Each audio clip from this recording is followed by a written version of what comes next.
Hello दोस्तों, मैं किरण और आप सुन रहे हैं वर्थवाइल टेल्स। क्या आपको लगता है कि जब कोई आपका हाथ और साथ छोड़ जाता है तो भगवान आपकी उंगली पकड़ने के लिए किसी न किसी को जरूर भेजता है। आपने बहुत बार देखा और महसूस किया होगा कि जब आप बिल्कुल अकेले होते हैं और किसी मुसीबत में होते हैं तो आपको भगवान जरूर याद आ जाते हैं, है ना? और तभी कोई व्यक्ति या फिर कोई आशा की किरण आपकी जिंदगी में आती है और आपको मुसीबत से बाहर निकालती है। लेकिन एक बात यहाँ पर सोचने वाली है, क्या कोई फरिश्ता अपनी मर्जी से हमारे पास आया था या फिर उसे भगवान भेजते हैं? तो चलिए मैं आपको एक कहानी सुनाती हूँ जो ये बताएगी कि भगवान सबकी सुनते हैं, बस जरूरत है तो उन पर विश्वास रखने की। ये कहानी है न्यूयॉर्क। यहाँ पर एक बहुत बड़े मशहूर डॉक्टर थे जिनका नाम था मार्क। वो एक कैंसर स्पेशलिस्ट थे।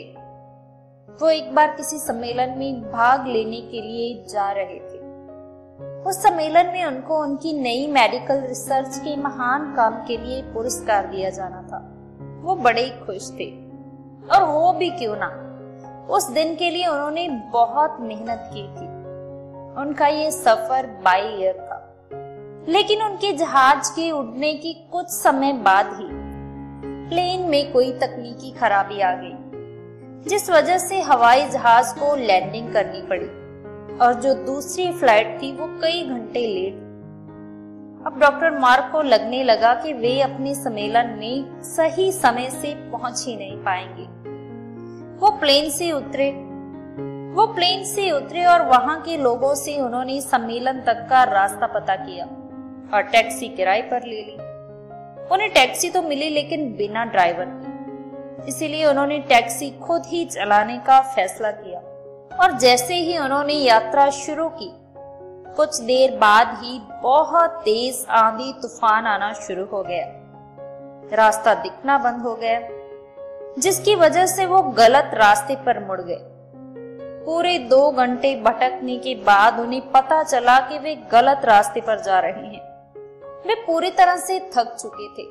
सुनसान रास्ते पर भोजन की तलाश में गाड़ी इधर उधर चलाने लगे। फिर उन्हें एक पुराना सा मकान दिखता है। मकान के नजदीक जाकर उन्होंने गाड़ी को रोका।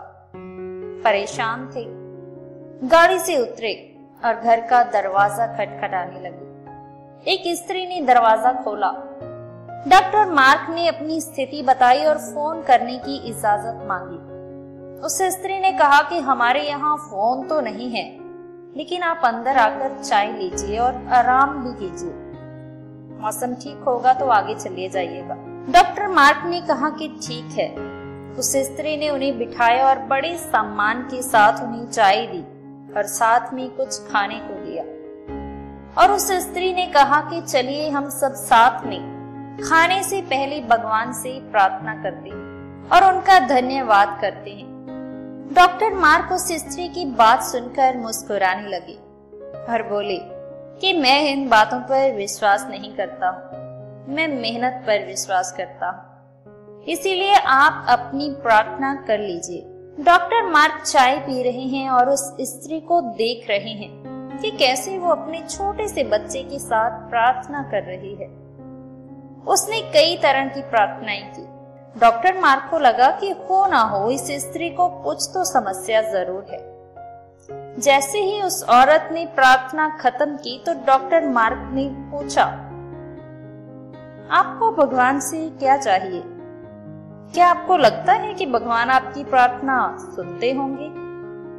तो उस औरत ने उदासी भरी मुस्कुराहट के साथ कहा, ये मेरा बच्चा है और इसको कैंसर है, जिसका इलाज मार्क नाम के एक डॉक्टर कर सकते हैं, लेकिन मेरे पास इतने पैसे ही नहीं हैं कि मैं उनके पास शहर जा सकूं, क्योंकि वो दूर किसी शहर में रहते हैं। हाँ, ये बात सच है कि भगवान ने अभी तक मेरी किसी प्रार्थना का जवाब नहीं दिया है, लेकिन मुझे पूरा यकीन है कि भगवान एक ना एक दिन कोई रास्ता बना ही देंगे। वो मेरा विश्वास टूटने नहीं देंगे और एक दिन मेरे बेटे का इलाज डॉक्टर मार्क जरूर करेंगे और मेरा बेटा बिल्कुल बिल्कुल ठीक हो जाएगा। डॉक्टर मार्क ये सब सुनकर बिल्कुल हैरान रह गए। कुछ पल के लिए मानो वे जम से गए। उनकी आंखों में आंसू थे और वो कहने लगे कि वाह भगवान, आप तो बड़े ही महान हैं।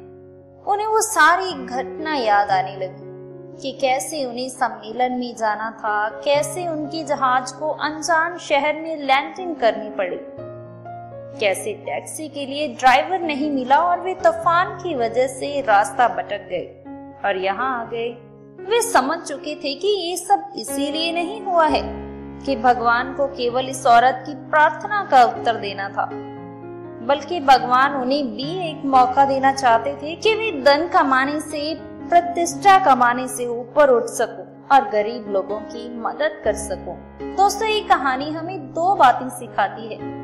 पहली ये कि हमें हमेशा भगवान के ऊपर भरोसा रखना चाहिए और दूसरी ये कि जितनी हो सके हमें दूसरों की मदद करनी चाहिए। जब हम प्रार्थना के रूप में अपनी भावनाओं को भगवान के साथ शेयर करते हैं तो उस समय हम एक साथी के रूप में ईश्वर के साक्षात्कार के साथ चलते हैं। प्रार्थना हमारे अंदर की कमजोरियों को मजबूती में बदलकर हमें हर परिस्थिति से लड़ने की ताकत देती है।